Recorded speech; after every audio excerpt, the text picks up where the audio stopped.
Denver is exploring a program that would change how much you pay to park in the city based on demand. The city's transportation department just shared some of the very early details with the city council committee. Our Spencer Soicher explains how the policy would work and why the city's considering it. A story in Cherry Creek North starts with the basics, the guarantees.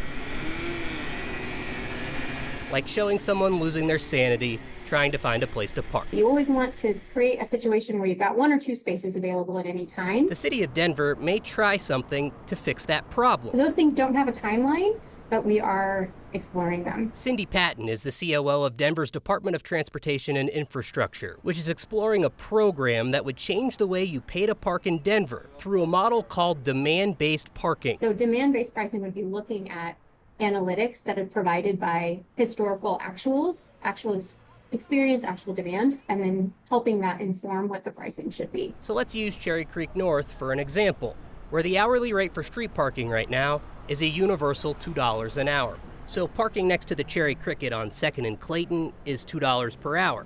In a hypothetical world where I am absolutely making this entire scenario up, let's turn the streets green.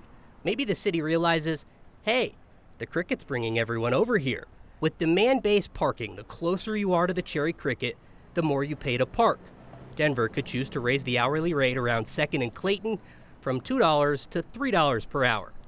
And in this cricket-ruling world, the further you get away from the restaurant, the demand goes down.